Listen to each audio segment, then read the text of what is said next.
My name is Notepad and I ride games for fun. So what are we doing tonight? Tonight we are going to be working on Fear and Hunger, not Chronicles.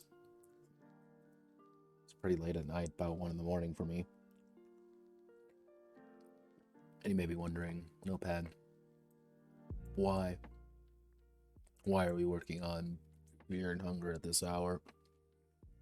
And the answer is, I'm bored. And I got nothing better to do with my time, so I may as well work on something. So, looking at that, last time we got a lot of the gods section done. Gods. God section done. Now we have to worry about dungeon creation into enemy creation. These are going to be the next two big ones, and tonight I don't really know how far I feel like doing it. It's kind of the seat of my pants stream, so don't expect much from me. Let me see. 1, 2, 3. So we're working on 2.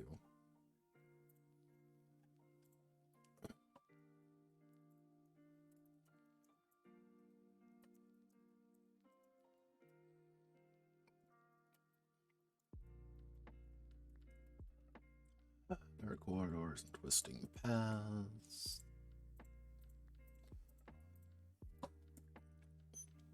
Because one of the core things about this game that I was going for very early on was I wanted a random dungeon creation system.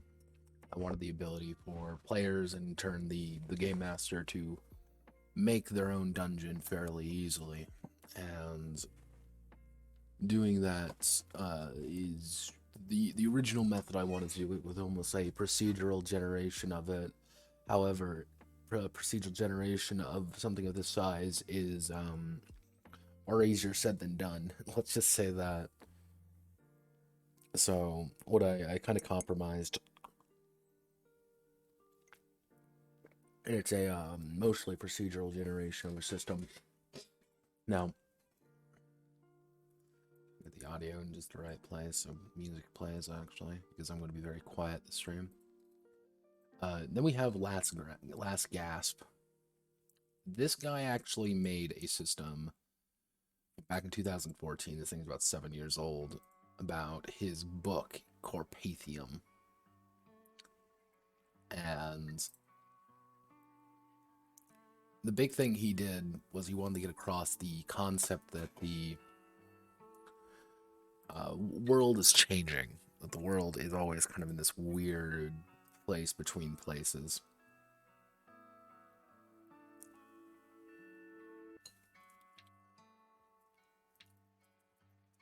One second.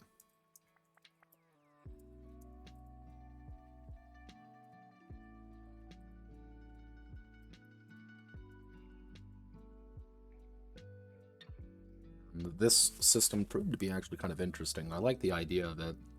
Just the idea that you roll a sum of dice, and that's your city. And there's about 1,000,001 charts down here to get the idea of, oh, hey, if you rolled a this, then this, then this. I don't want all this. That ain't the point. That was never the point. Point is, we need to make sure the dungeon feels different. Actually, I think the best way to word it is, the dungeon must look different. The dungeon must feel different. The dungeon, however, must stay the same. What does that last point mean? The idea that the dungeon has to stay the same is effectively saying that the dungeon itself is a location that isn't changing much. It'll always be the dungeon. It'll be unmistakably that thing. Whether it be twisting streets, dark caverns, or anything in between. That's kind of the idea, is that once it's set up, it's not changing. You've mapped it out, you understand it a little bit more. However, this is where things get a little bit complicated. It's the first time you play a a scenario, it might be one way. Play it the second time, it's going to be different. The same areas are going to be there, and you can roughly assume that if you go the same direction, you'll probably hit the same place, but the rooms will be laid out differently. The areas will be laid out different. Situations will be different. And that's half the fun of Fear and Hunger, for me anyway, is going into each dungeon being like, okay, I know what to do. Because even right now, I can... Of my runs of Fear and Hunger, I've had some that just absolutely screwed me, and some that I actually ended up in a really good situation. Just random, as just the random tiles assembled one another. Just that's how they turned out. And it gives each floor something unique about it. It's always that kind of mysterious quality to it. It's not set in stone. You can't rush after something, really.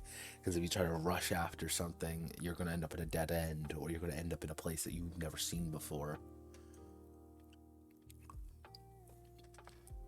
You can usually make assumptions. Like, okay, I know that the kitchen's going to be on the first floor, but do you really know if the kitchen's going to be on the first floor?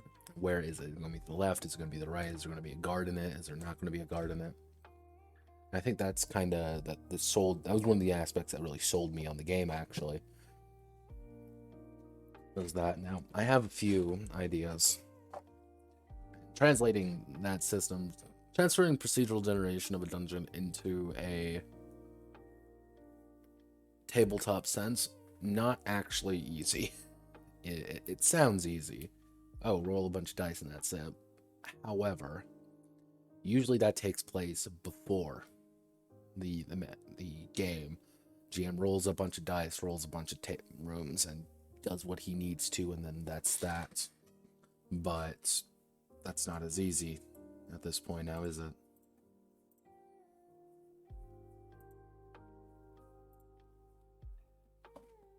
Oh,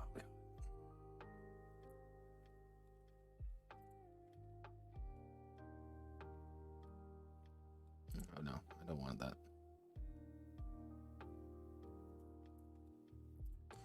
So let's get typing.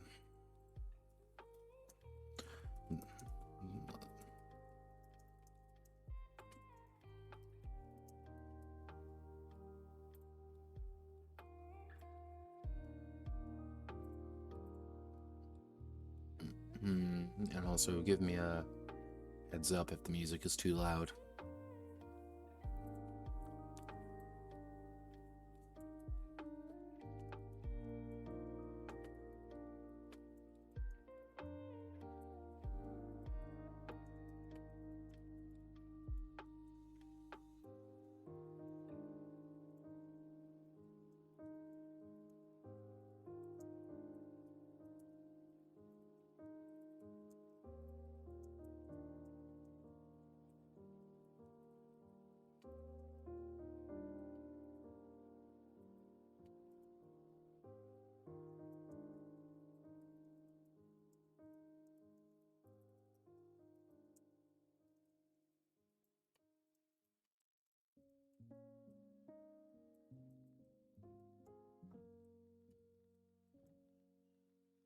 Validate. Let me think. What am I looking at here?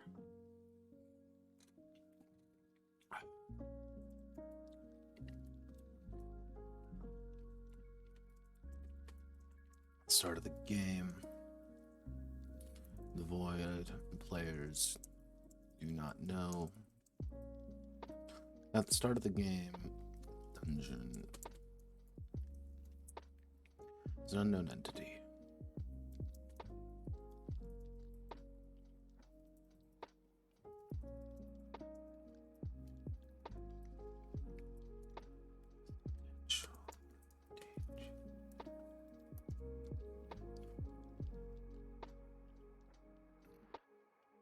Yeah, I'm drinking tea tonight.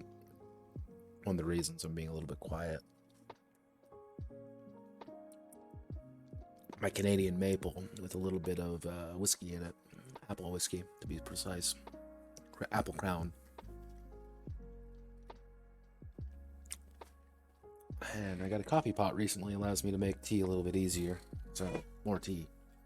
Tea for the tea gods, as they say.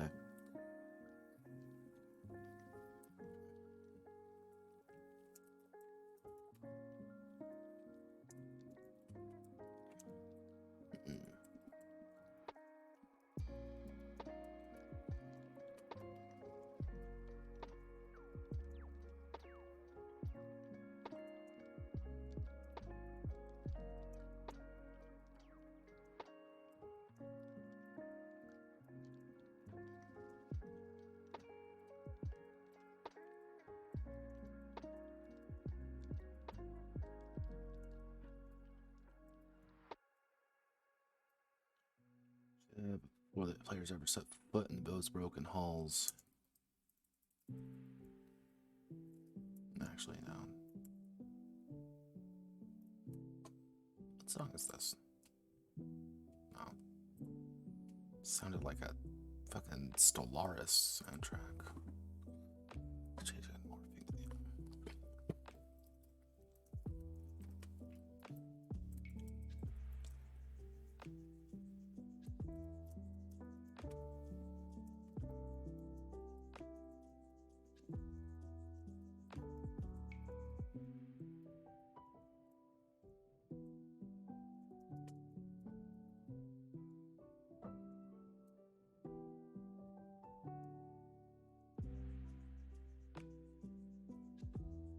Great dungeon to flow the void will roll a set of dice on a flat paper. Actually.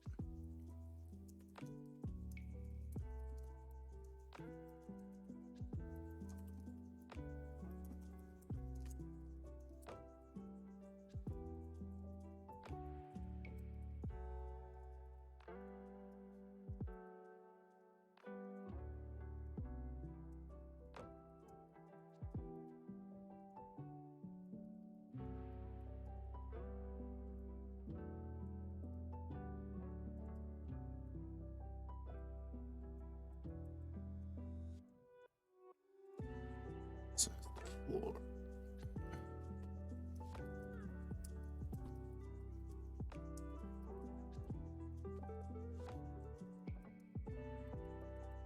It says.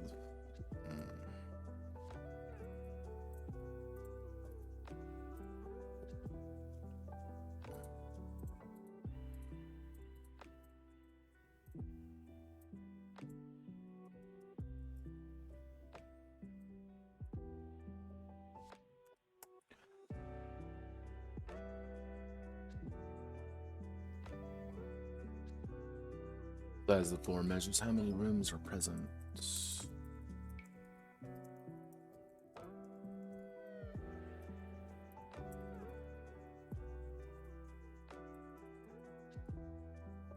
Actually, we'll do. Start with terms of the dungeon.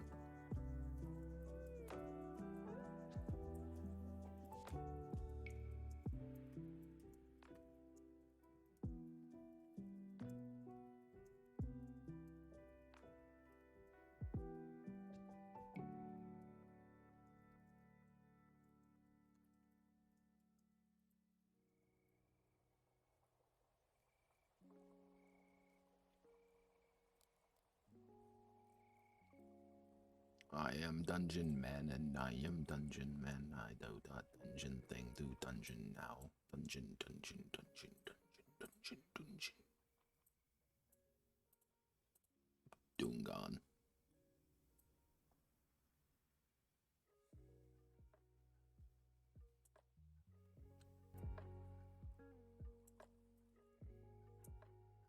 There we go. Dungan.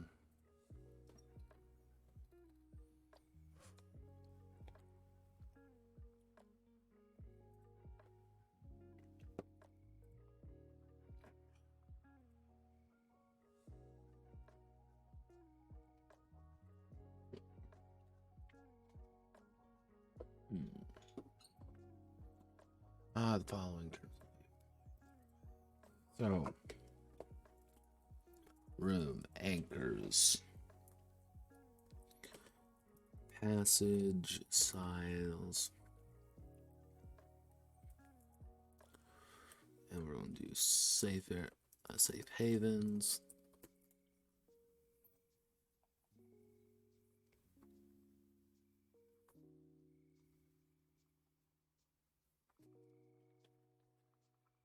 Let's see, rooms, anchors, passages, safe size, safe havens. Oh, I know.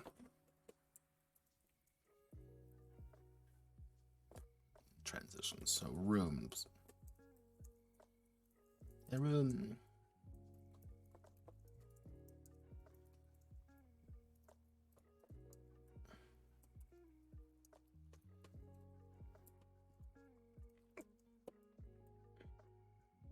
In a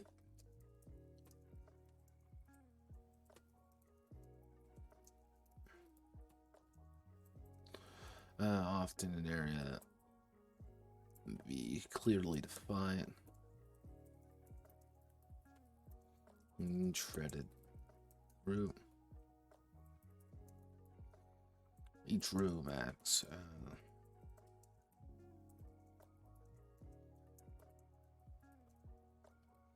its location with items and situations of going off of how many rooms party clears or backtracks through.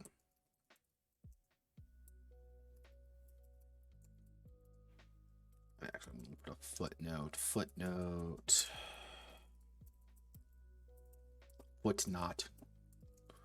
Footnote.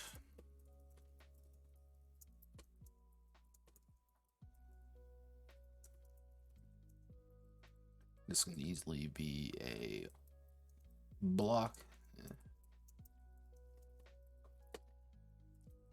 as a literal room. It's just a clear name for those curious. Anchors. An anchor is a set area that the void has in store for the players.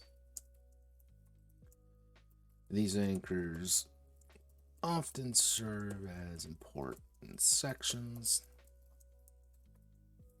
for players to visit or have them explore.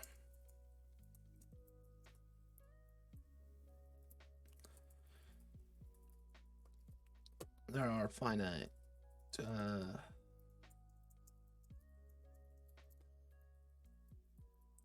actually what I could say. An area entirely composed of anchors if the void more concrete experience.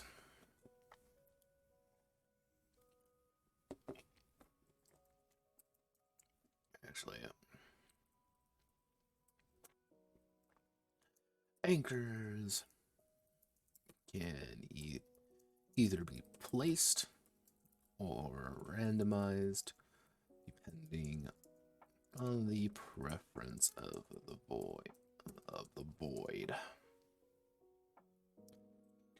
And we're gonna have to put placed and randomized. Placed actually would be randomized / placed. Terms associated with how and when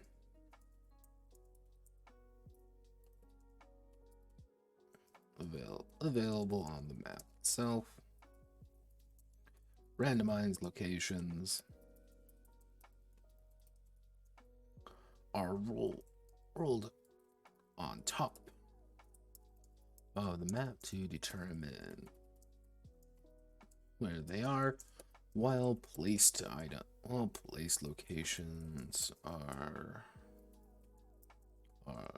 placed by either the players or the void in a fixed spot. Ahaha. Oh god, we have 3 people watching. Why?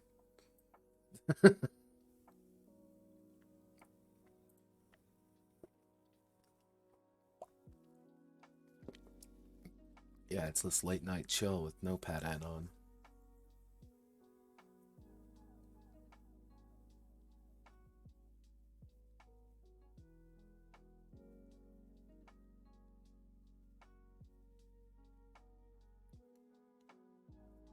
Important content.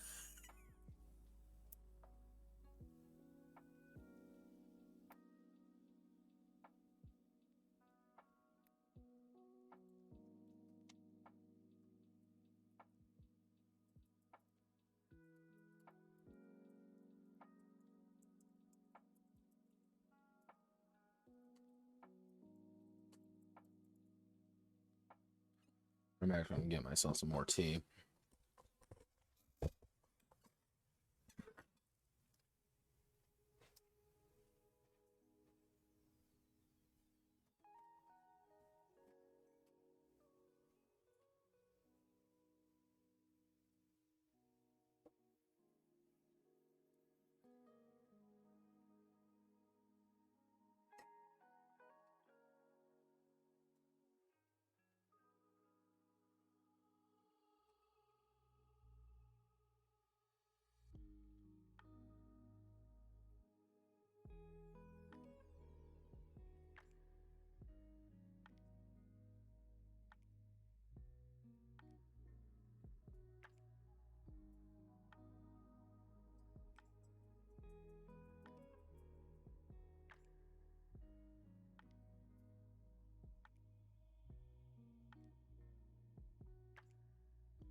No, here's the fun thing too, is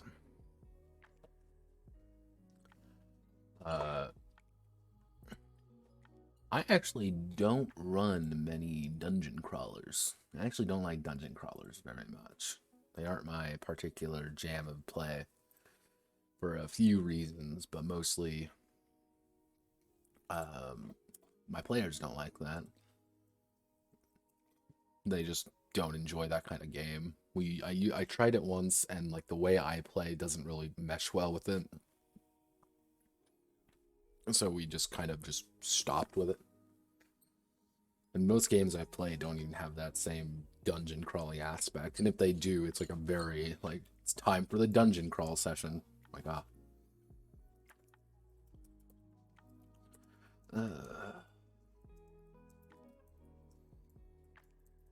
let's see, what do I have in my notes here?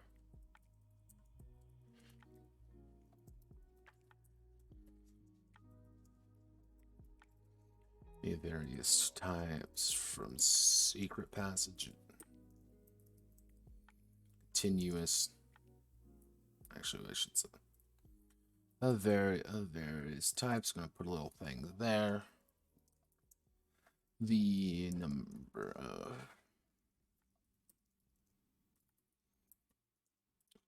an area can support.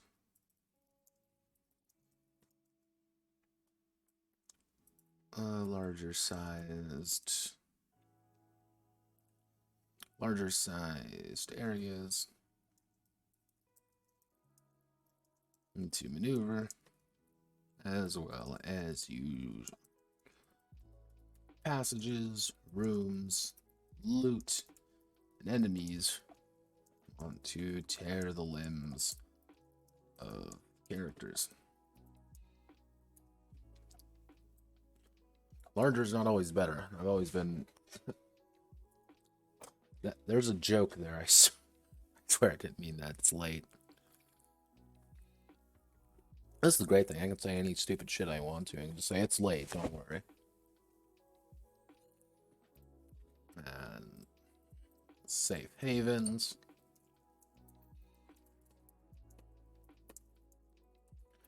Allows the characters to rest and recuperate.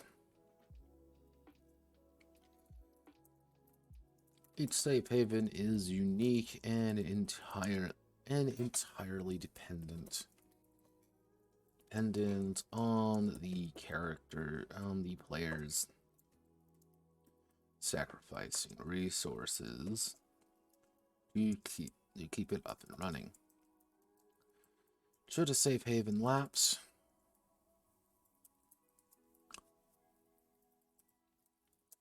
they are not permanent,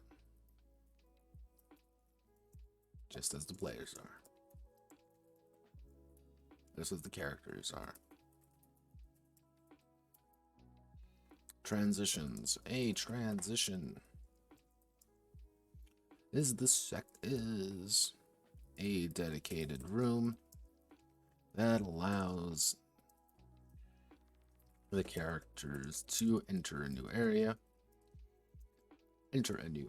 or allow them to switch locations they're in.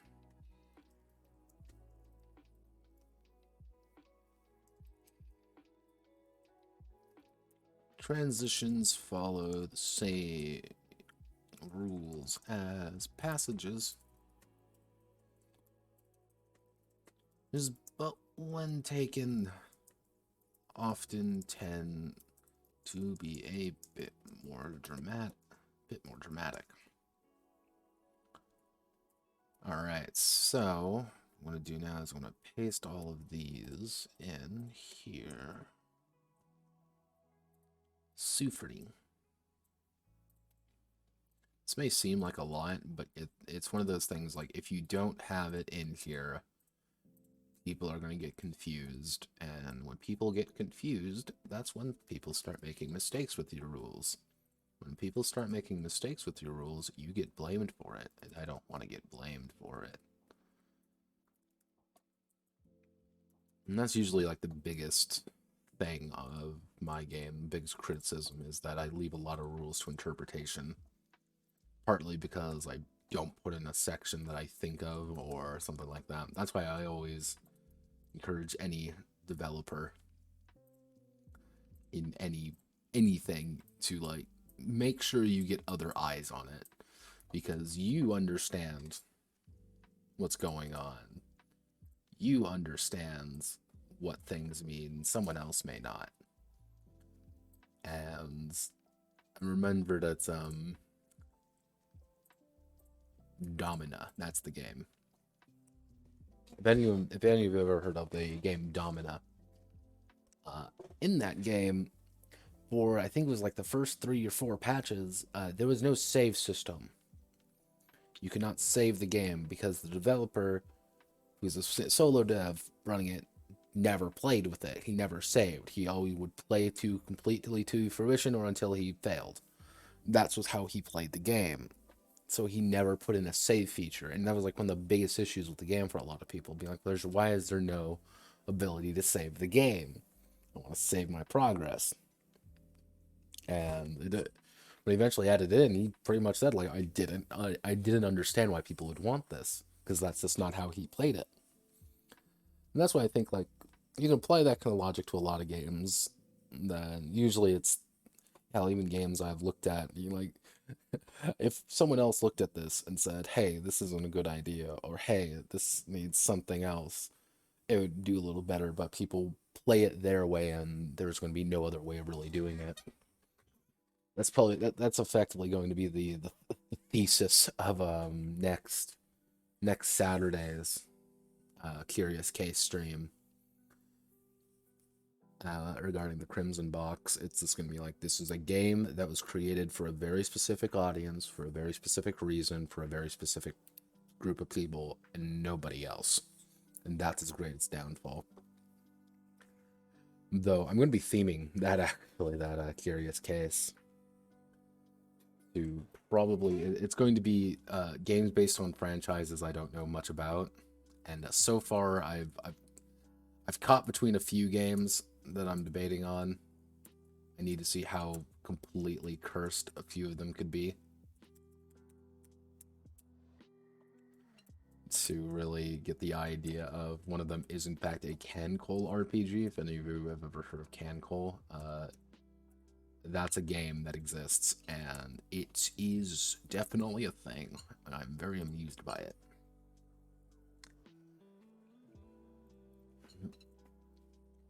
Let's see.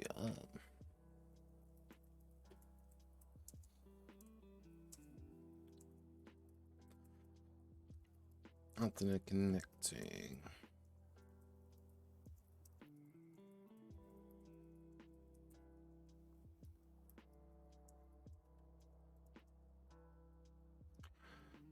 Connecting hallway, side street.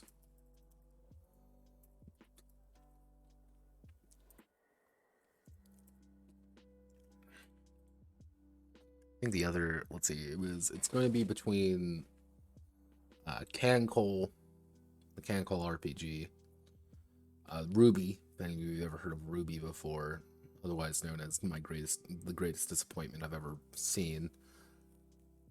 Or there's also one which was based off a comic book series called FemForce, superhero RPG. Came out in, I think, 93, and it's exactly what you think it is.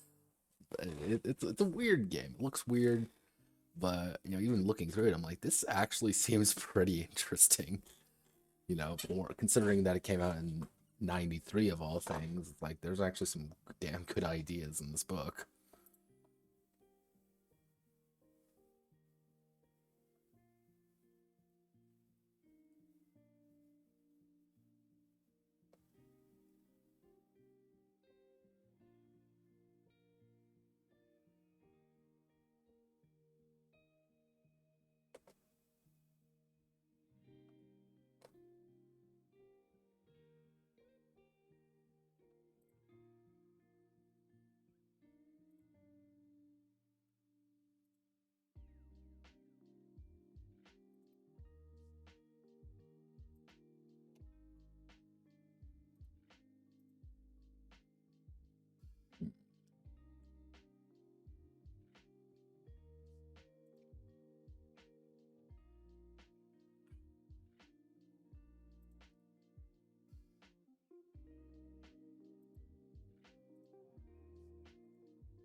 Passages will have continuous.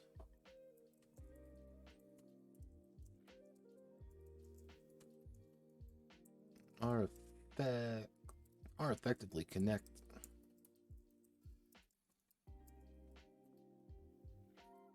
Easy between the two sections, between the two rooms, including enemies. And we'll do secret passages. Passages that are not immediately revealed, often requiring an item.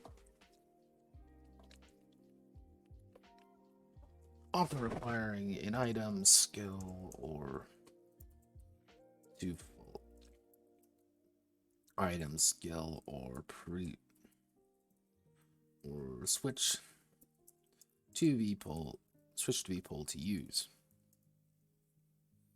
The classic, this door is locked from the other side. I actually had to look a lot into Dark Souls level design when I was going through this. That's actually one of the reasons I didn't stream on Friday. Was I was looking at Dark Souls level design, Chalice Dungeon level design, Bloodborne, all of it, just to get the idea across of how these dungeons should feel. And fun fact, fuck it, I know, I don't know, video game hard, video games.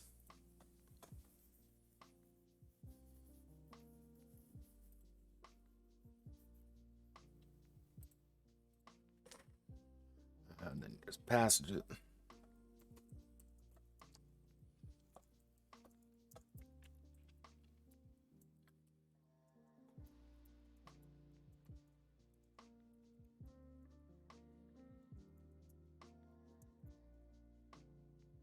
There's the players.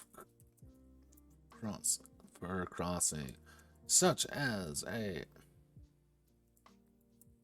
hazardous bridge,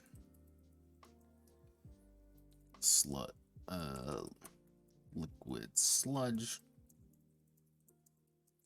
blocking route, or other hazards that can and will kill the characters.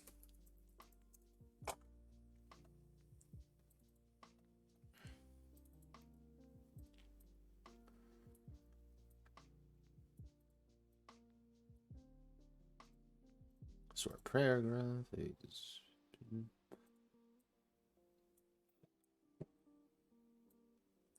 This may seem like fairly obvious in like 99% of situations. However, since everything is going to be randomized, you need to put these parts in, because if you don't, people are going to get confused, and when people get confused, bad things happen. That's safe havens.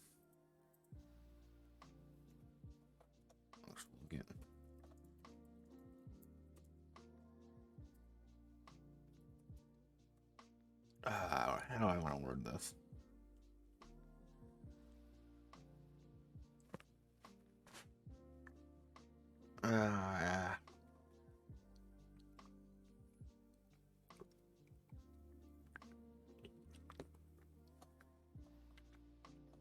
Pretty much I want the idea of like the Firelink Shrine.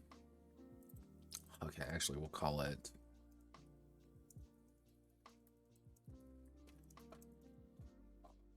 a hub safe haven is a location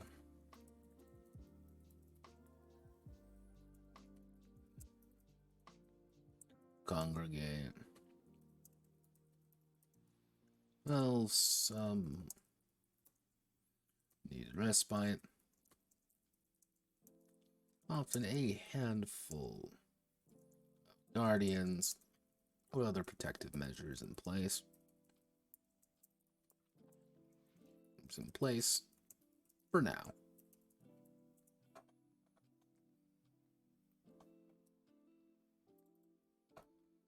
And we're going to do rest stop. A rest stop haven. Haven is a small location that is easy to defend and allows the characters to rest for a short time. During these short rests, they are still vulnerable to disaster. And what would be, it would be pretty much, wouldn't be a hub, not a rest stop, kind of the in-between. It is a place that's pretty much like, okay, I'm guaranteeing your safety by another.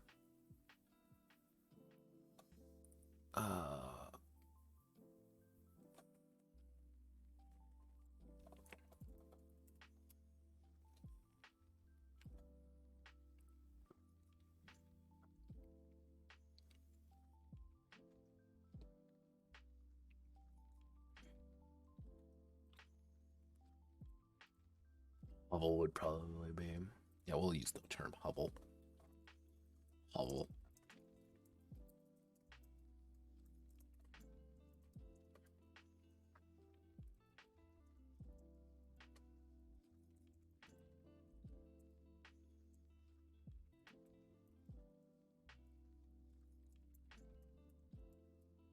And currently used as a residence.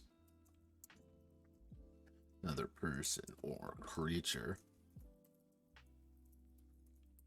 These individuals do not care. These individuals may or may not be. May or may not be. Or may not be friendly. Don't enter someone's house and say, hey, this is now my house. They're hovels. They're like little places that are relatively safe. I would say Hubs, your firelink shrines. Rest stops are your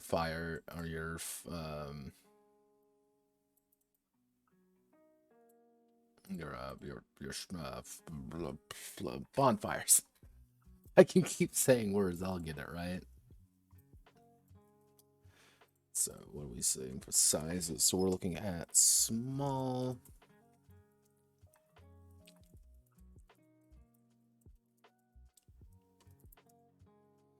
Titanic, we're looking at 8 to 12 rooms.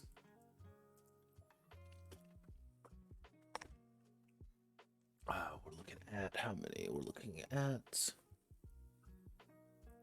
6 to 9 rooms. So we'll do 3 up for each. So we're looking at 3 to 6 rooms. Actually, no, we'll bump those up one more time.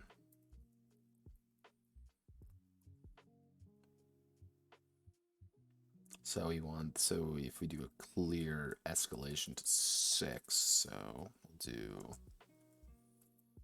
small 2 to, we'll do 2 to 8 rooms, 2 to 6 rooms, there we go.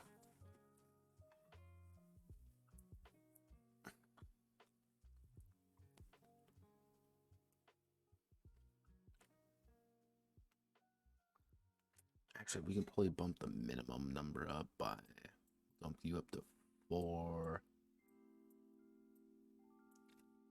Put you up to 7. We'll put you up to 9. We'll put you up to 11. Actually, put 12. There we go. I had this written down, but writing things down isn't usually the best idea for me in the middle of the night. Because originally this was literally going to be like a roll a bunch of dice and determine things, but I'm like, that's a terrible idea. Like, notepad, please. Get brain, please. Actually, I should say, set in stone, simply a rule of thumb. Okay, we've got terms of the dungeon in place. So I said we have terms of the dungeon in place. Now let's do false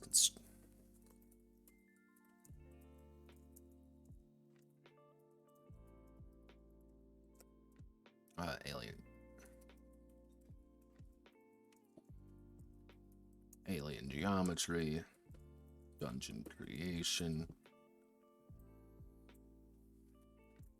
Now that the terms have been clarified.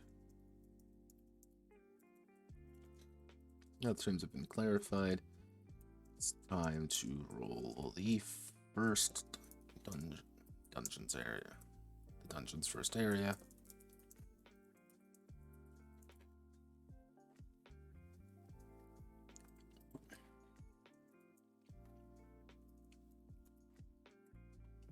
Let's see.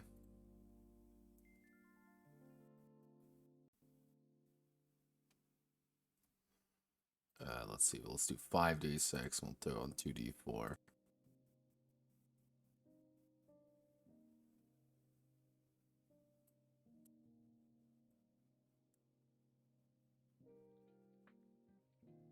Oh, let's try again. Throw.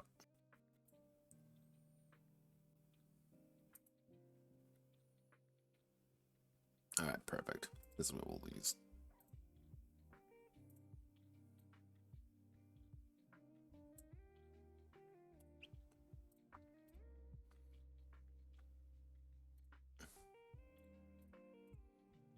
Let's see. Is it killed my? No, it's still, the stream is alive. Amazingly enough. Also, you notice I don't have the Sona up. I forgot. I'm a good VTuber. A VTuber. You know what? Since I'm here, since I've just noticed it, because I'm a good streamer. I'll show you the hideous truth behind things. So, this is actually the program I use. It's a Japanese program, actually. entirely in Japanese. So if I do that, and then switch things over, boom, then it wobbles. Now you know how your favorite budget indie VTubers work. It's usually this program. It's a very simple program to use.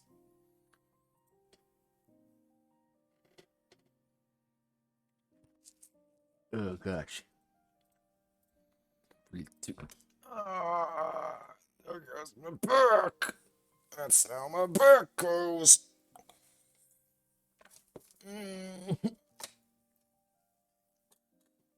I should have put on. Yep, that's okay. I'm alright. Let's do it. Okay. It's time to roll the dungeon's first area.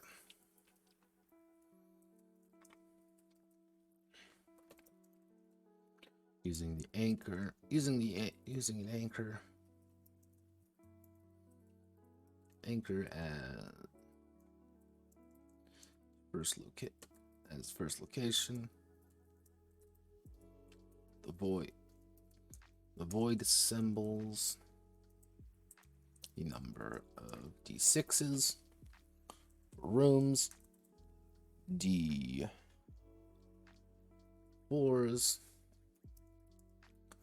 Be D6s for rooms, D4s for anchors, and D8s. D8s for let's see. I have all these things written out. I don't know, remember like why. D8s for transitions.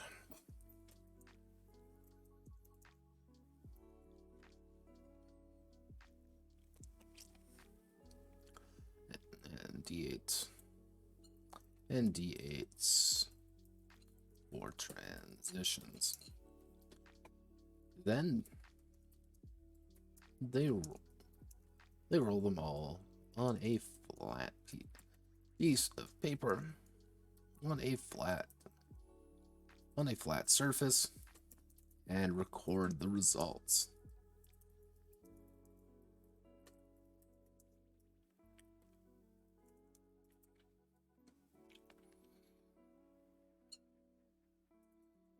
And from there we'll put example image.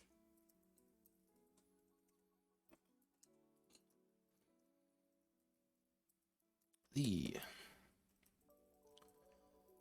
D6s count as the rooms. Each one a unique section of land, a unique section of area that allows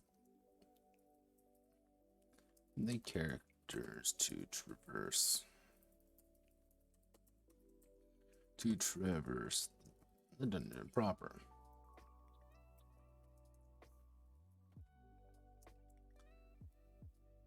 D4s count as where the anchors are located.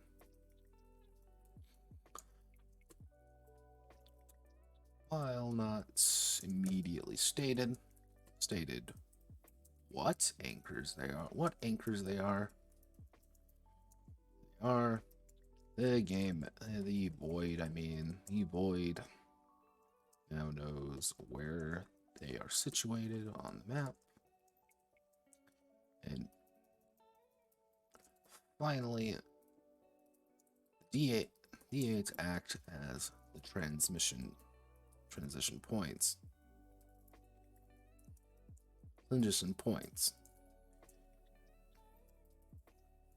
If they are centralized, often they are ascending or descending locations, while on the exterior of the map they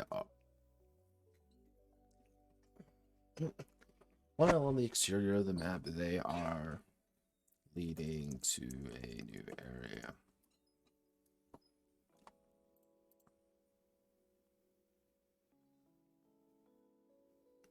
Technically, there is actually a term for these kinds.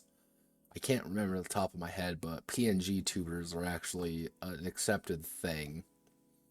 Now, normally, what these are is that they don't even move, or they just do like this weird like back and forth thing. Like the wobble is actually like a like I'm pretty poggers if you catch my drift. Also, let's all take a laugh. Let's all laugh at good job, kill him 056. Let's all laugh at this fucking idiot. Banham Lamau, what a dumbass. But yeah, no, it's a fairly accepted practice. It's funny. I always go on 4chan VT, the new VTuber board, every now and again in the auditions threads. You find some interesting people in there, and so many people are like, I want to be a VTuber, and I commissioned like this $500 live 2D avatar, and look, it's so cool, and look at this, and look at that. Me, I just shitpost. Like, that's just a piece of art from Termina, their next game, his next game. So here,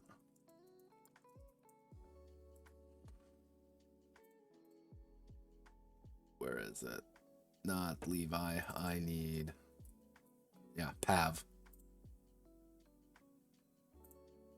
See, I just took Pav there, slapped the notepad on his face, and then I put a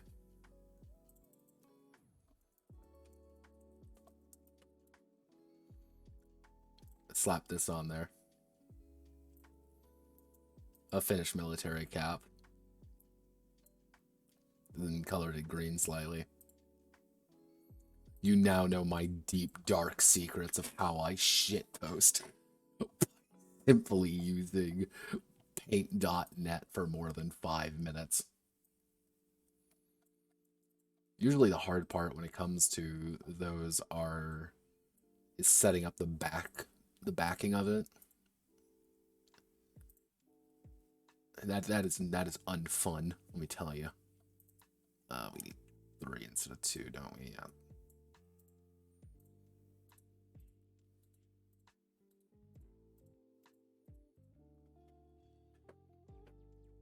Yeah. Let's see. If the void wants during this pre-phase, they are allowed to move to move 2 rooms, an anchor, or a transmission. Not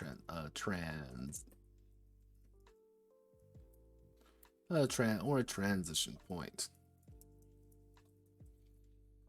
If only to allow a continuous,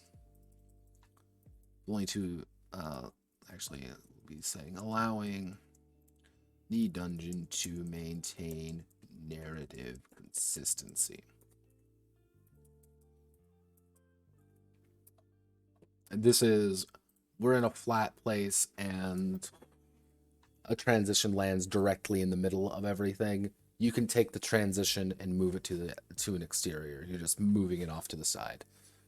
Just makes sense for you, as you know, like, okay, we're in this flat city, there's going to be nothing going up, nothing going down.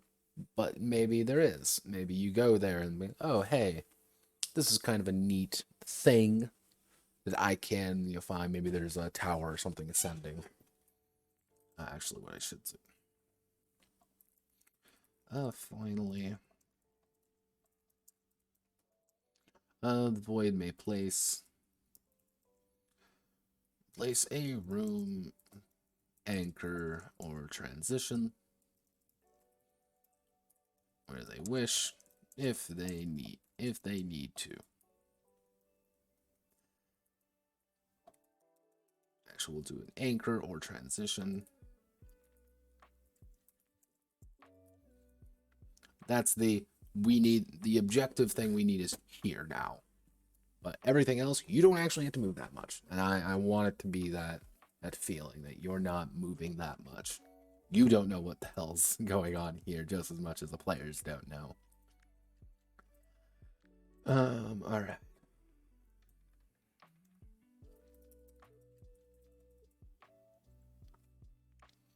And then to example image, I'll make these later. An example image.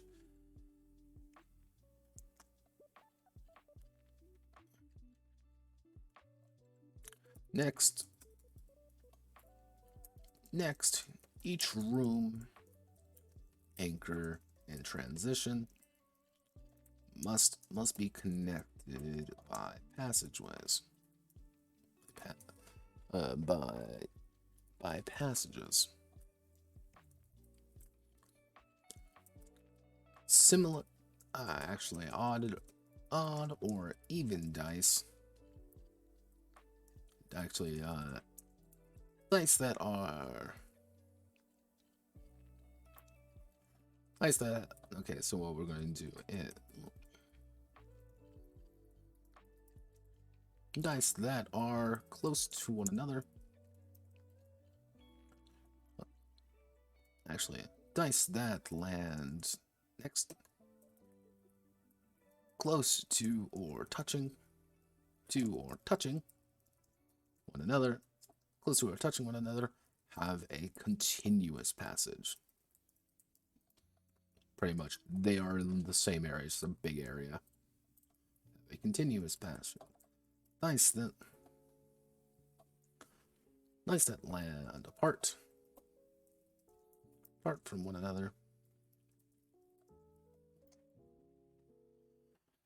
That are even, have even or odd numbers, connect with regular passage with passages, the basic passages.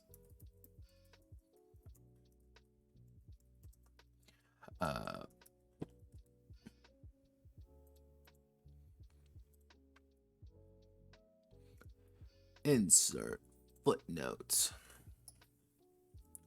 A 2 and 4 or next to one another would have a basic passage, but a 2 and a 3 would not.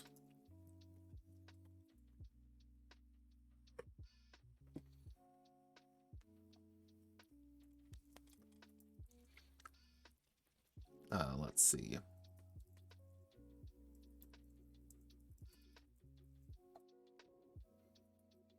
Lists that are different to one another. Same, actually. Dice passages may never cross the passages. Let's see. Dice passages may never cross straight through another room. May never strike through another die. So pretty much what that would clarify would be, I have two d6s right next to each other. I can't draw a line through a d6 to, like, so the idea if it's like a d6, d6, d6, like right next to each other, I can't draw a d6 straight to the other one. I can't draw a line just straight through the middle one. There has to be that one in the middle. They have to both connect to that. Seems a little bit confusing, but the idea is it's easier when it's like when I have the example images up. Let's see, dice that have a continuous value. continuous value, 1 2 3, 1 2 3, 4 5 6, 4 5 6 7 8, etc.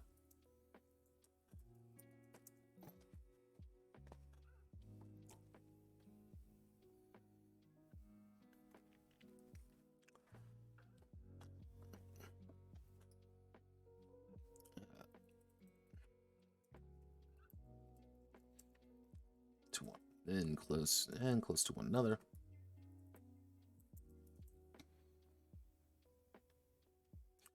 Cross through another die.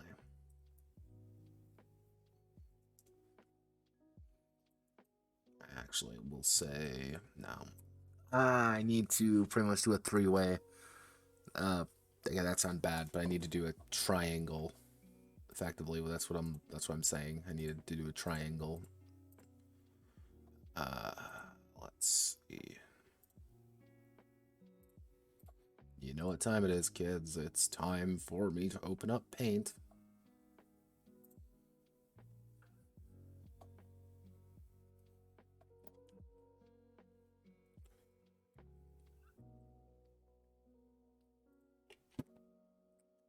Pretty much, let's say I have a dice right. I have a dice right here, dice right here, and dice right here. I need something to allow them for this to occur, rather than just taking out these two. How do we get these two link like this? So it's like, oh, we're going down here. We want to go this way, or we have to go this way now, unless we just put in another point right there. Let's see.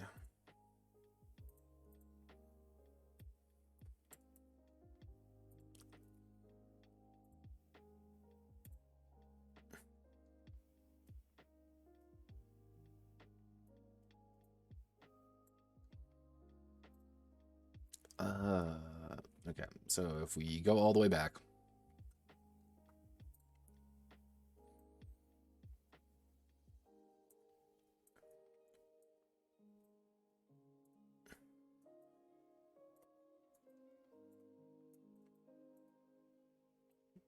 Yes, do you like my square? And we'll just assign these with completely arbitrary numbers of 1, 3, 4, 5, 6, and 1. So, under the current rules, as they're closer touching to one another, have continuous passages. None of these would have a continuous passage. Let's throw in one for as an example.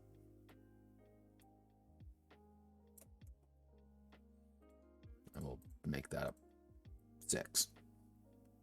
So, these two have a continuous passage. Like, that's just a thing. They are right next to each other. These two are evens, so they're going to have a passage. These two are evens, they're going to have a passage. So these are odd, so they're going to have a passage. These are odd, they're going to have a passage. These are not. So apart from even and odd, touching and rather have a continuous passage. So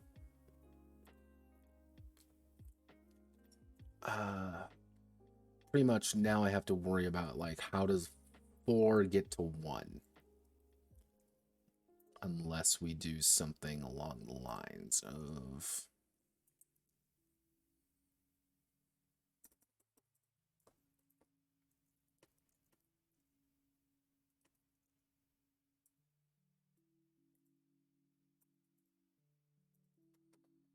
dice that...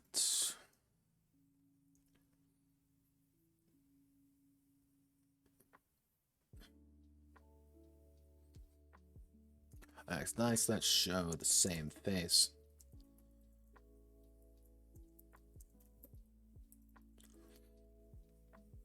A face.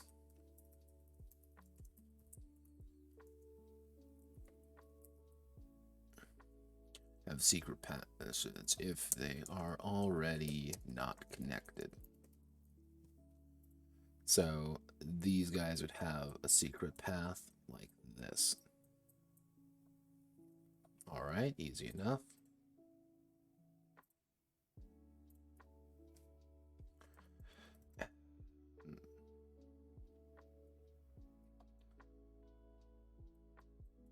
These would also have a secret path. No one else would have a secret path.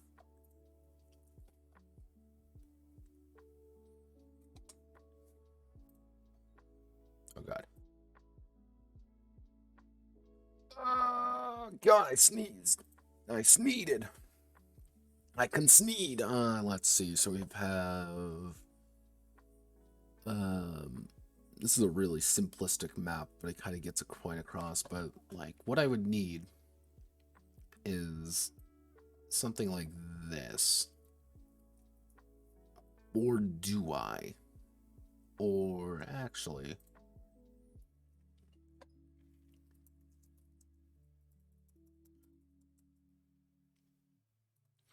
nice with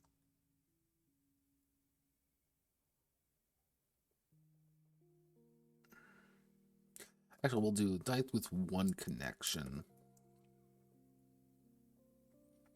Dice with one connection can connect. Dice with one connection connects to another passageway. To another passageway. Connects to another passage.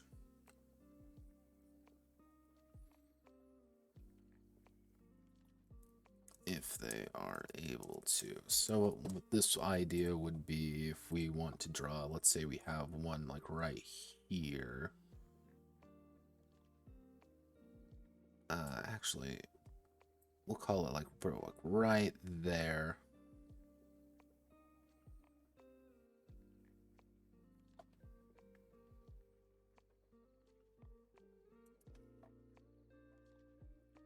And we'll call that 2. So the 2 can only connect with the 6 because they're both even. So they're going to be able to draw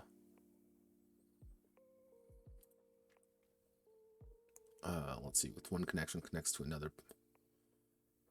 Let's see, actually, dice with one connection to another. Dice with one connection connects to another passage if they are able to. If not, draw a dangerous line, dangerous passage to the closest non-connected die. So since this would be the next closest one, so this would now be a dangerous passage.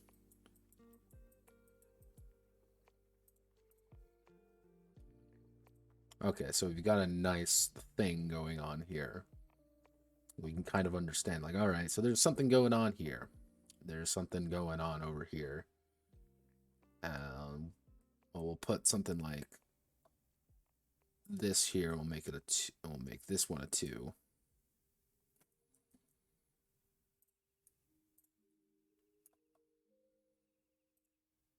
Actually, if we want, what we'll do is we'll put something out like, oh no, there's this 2. Can't really draw a line to anything. Dice with no connections. Dice with no connections. With the closest passage. Dice with no connections connect with closest passage as a dangerous passage. So this would be a dangerous passage here.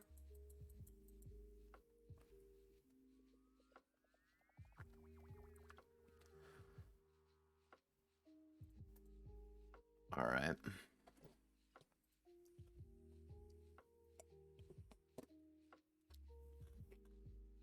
This looks like insane scribbles, but it makes a little bit more sense. So we've got our secret passageways. We've got wacky stuff going on. Let's actually check dice that.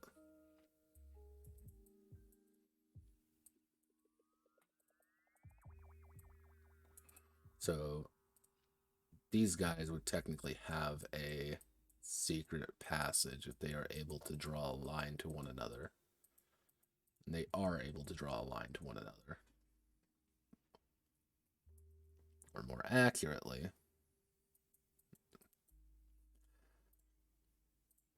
actually, dice that draw lines to those similar face.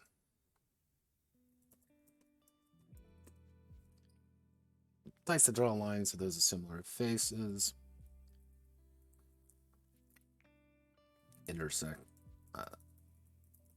Intersecting. Dice that draw lines similar faces intersecting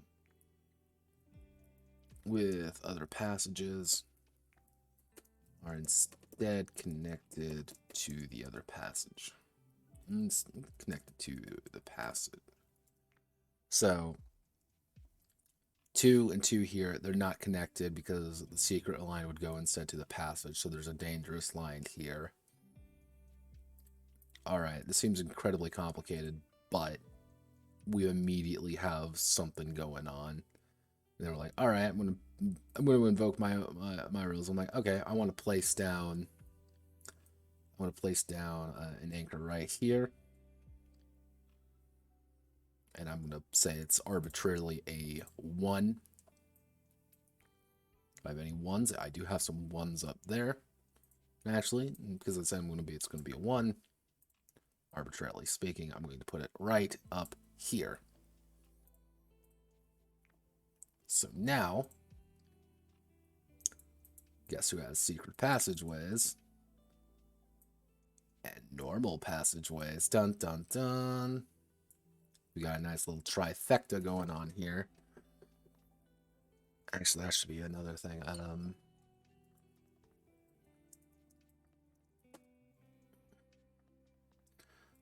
Dice with the same face.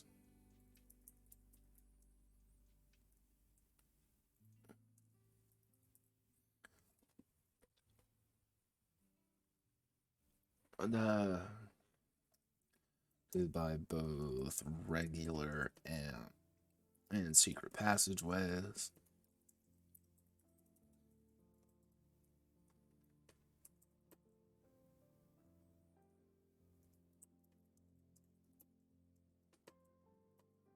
Eliminate the secret passages.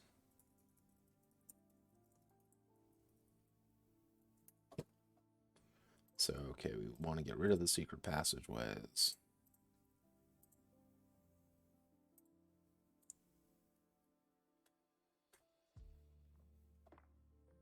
So we just have this little trifecta over here of ones. They're all kind of building up with each other. And then we're going to have to put in a note about...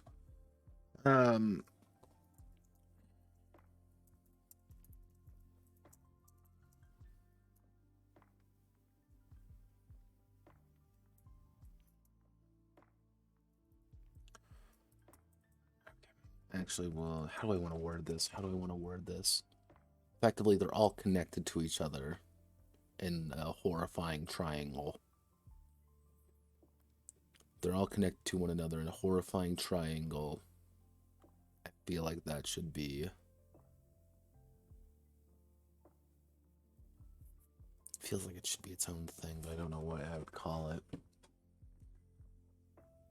But, alright. Alright. Yeah, you can go away now.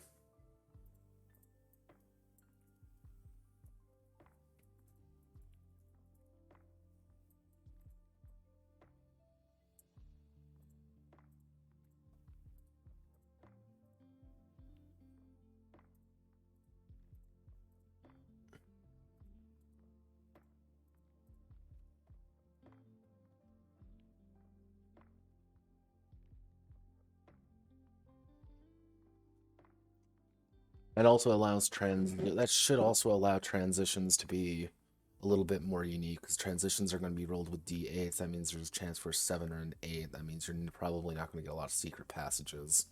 The likelihood of rolling a 7 or an 8, that means getting a dangerous path, could be a little bit more. So what we get to do now, and finally,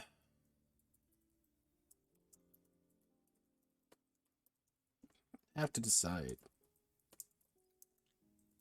their lucky coins to. Finally, the players have to decide to spend their lucky coins to make a safe haven. Make a safe haven. Safe haven.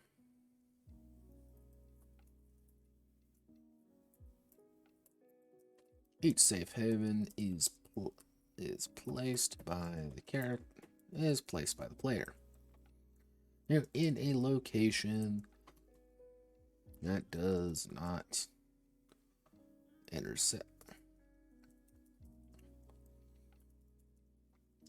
Each safe haven is placed by the player in a location that is currently unoccupied, occupied by a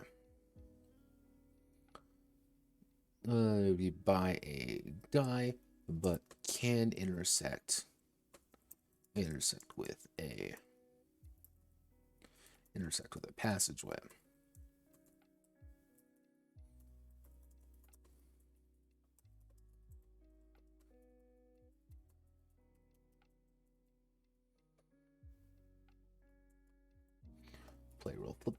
Player will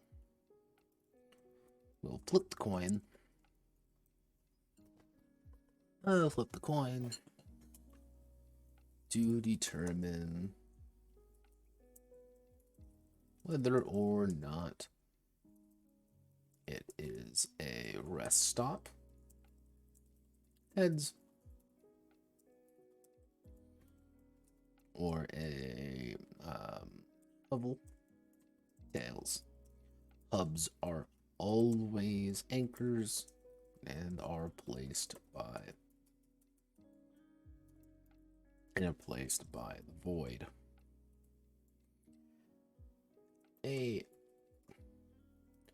Two players may decide to collectively spend their lucky coins and place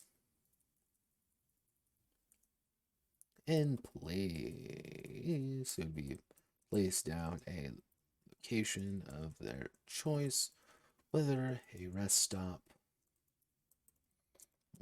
or hovel. Hovel without having to flip.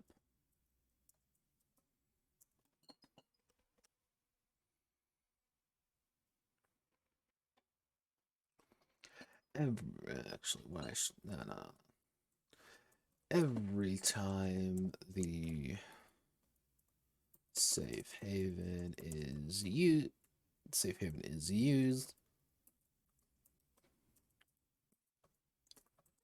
flip a coin.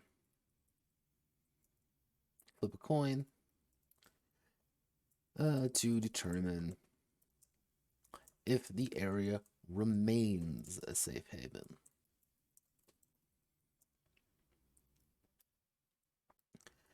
Enemies are always around and willing to capitalize on the character's few safe locations.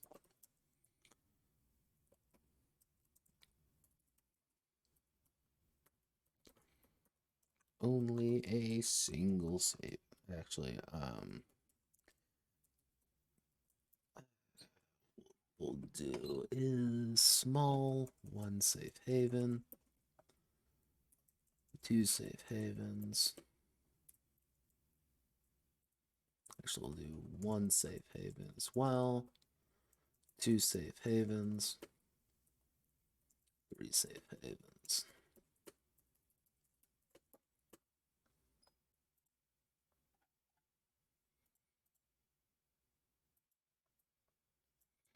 Willing to capitalize on the character's few places of respite. Nothing is sacred. Tread carefully. All right. I'm going to call it there for tonight. I've got a lot done, actually. Doesn't seem like it, but actually, I only got two and a half pages done, but that's 2.5 pages I don't got to think about anymore. And the majority of dungeon creation is done. I just need to make the pretty documents go pretty. And we'll be done in that regard. So dungeon creation is pretty much wrapped up. So what we're going to do is next Monday we're gonna do enemy creation and then innocent and corrupted characters. That's what we're just gonna wrap up, and that'll probably be the last episode. Then we get to move on to whatever the next project is. But it's 2 in the morning, so I'm going to probably start winding down here a bit. So Godspeed, good luck. Hope you all have a wonderful rest of your day. No, I'm not going to bed because I am dumb and took a nap earlier. So, good night, Godspeed. Hope you all have a wonderful rest of your night. I am.